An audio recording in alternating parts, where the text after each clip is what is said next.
Now that the 2023 fantasy football season is over and a lot of our viewers have taken home championships, let's go back and look at what helped. What are some of the best calls that we made to hopefully help you get there? All right, there's nothing wrong with taking a victory lap from time to time, right? What's the first call that you made that makes you feel pretty good?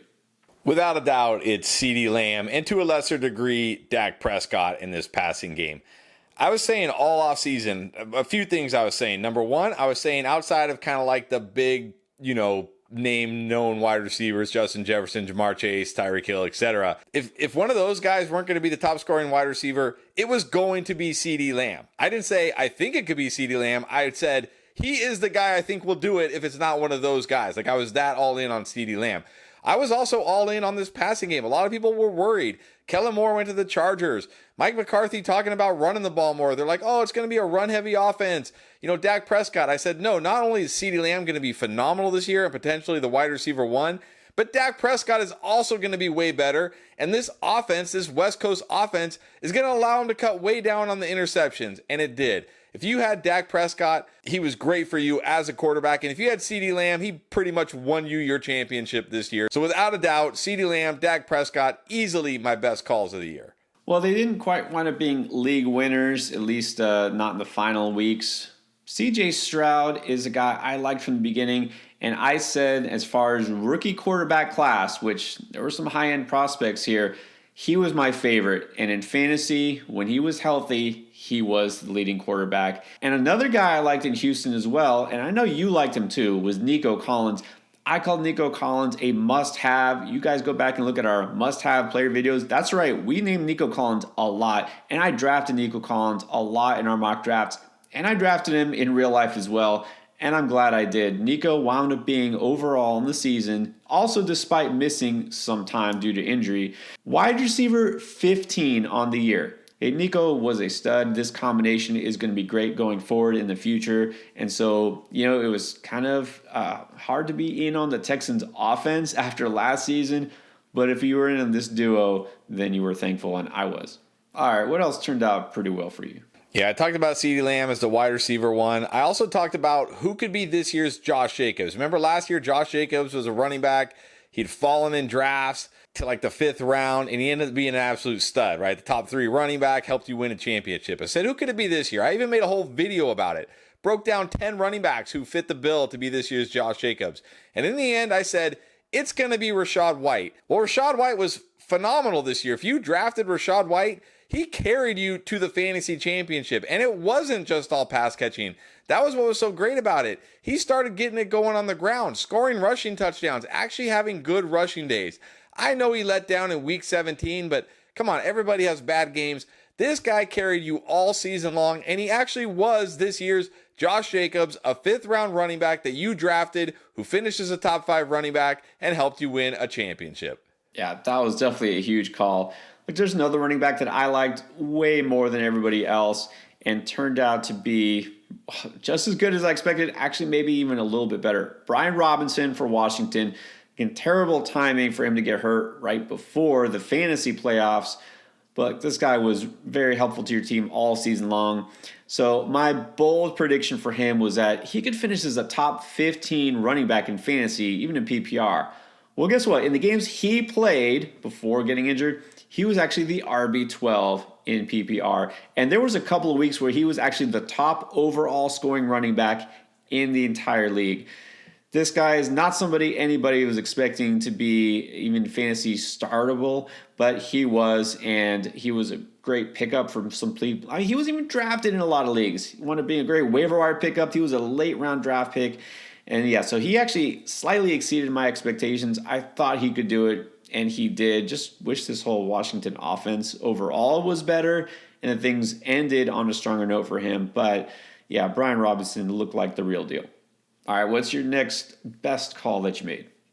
Yeah, I'm taking the W on DJ Moore. I know it was mostly an up and down season for DJ Moore. He had way more ups than downs.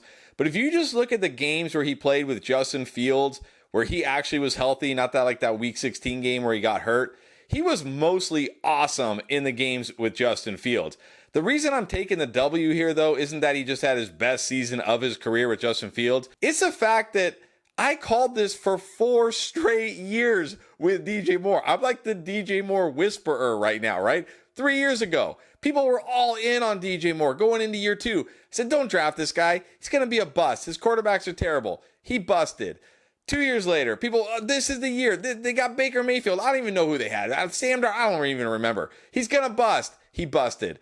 3 years ago, or 2 years ago, he's going to bust. He busted. This year, finally, gets traded to the Bears. I said, that's it. I'm all in on DJ Moore. As soon as he got traded to the Bears, I said, for the first time in 4 years, I am all in on DJ Moore. Give me DJ Moore this year with Justin Fields.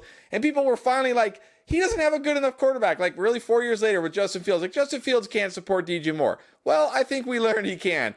DJ Moore with Justin Fields this year was mostly awesome. He's going to be awesome next year. Whether it's Justin Fields or Caleb Williams, probably won't matter.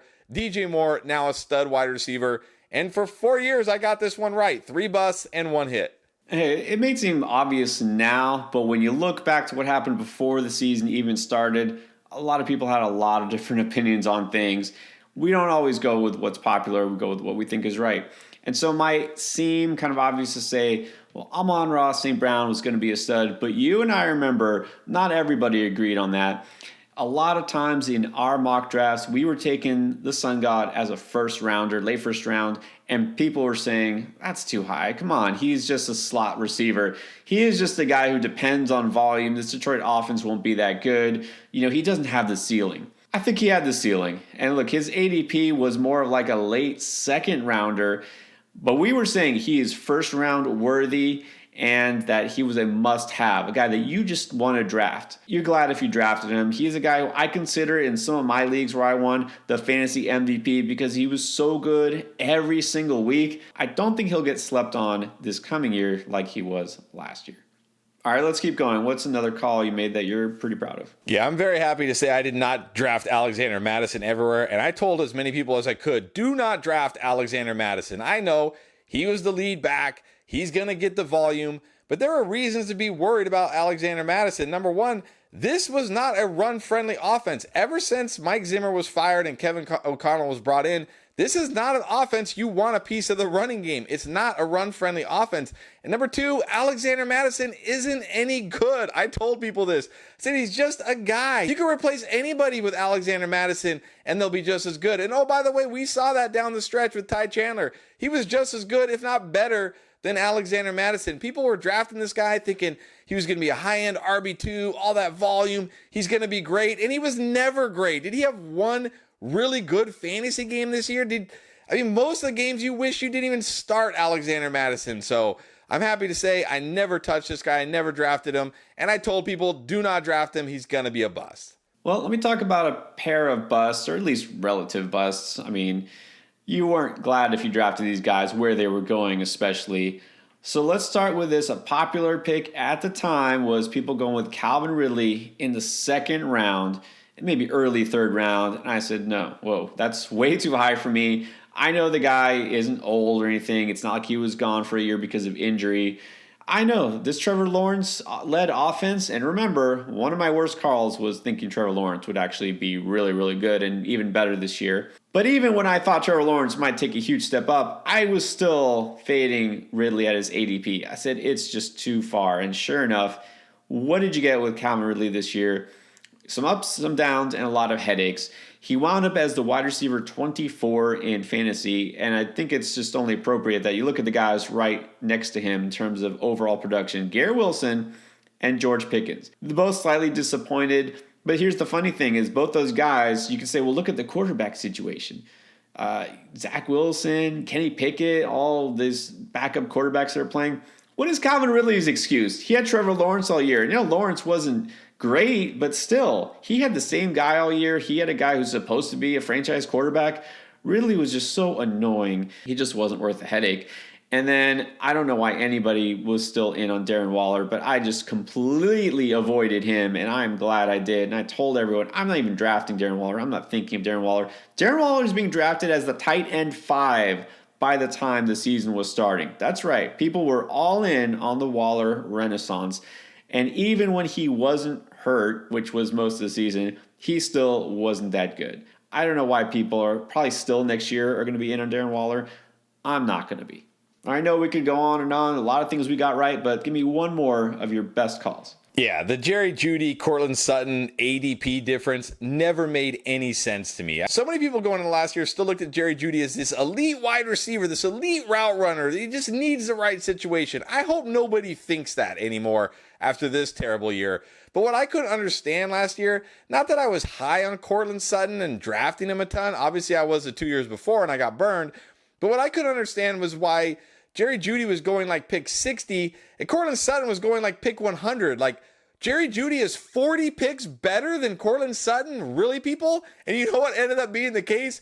Cortland Sutton was like 100 picks better than Jerry Jeudy this year because Cortland Sutton was actually good, other than the last 2 weeks where he got concussed and didn't play. Cortland Sutton was actually good, and Jerry Jeudy was awful. Just awful. Getting called out by Steve Smith and then going out there and doing nothing. Even in this last game with no Cortland Sutton. Doing absolutely nothing. Jerry Jeudy is not an elite wide receiver. He's a huge fantasy bust. He's a huge real life bust. Remember, this guy was drafted in the first round.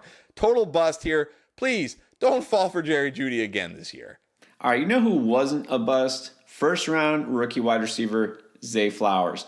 Now, when you go back and look at who he said were must drafts, must have, I want this guy, especially where he was being drafted. Zay Flowers, being a rookie, was one of the guys I definitely wanted a piece of. And if you did, you were glad. And I also went on to say I thought he was going to be the top scoring rookie wide receiver. Well, out of all the wide receivers who were taken in the first round, guys like Jordan Addison, JSN, some of them came close. Jaden Reed finished strong. He came close. The only guy who wound up surpassing Zay Flowers in the end was a guy that nobody had on the radar, and that was Puka Nacua, a guy who was not even drafted in fantasy.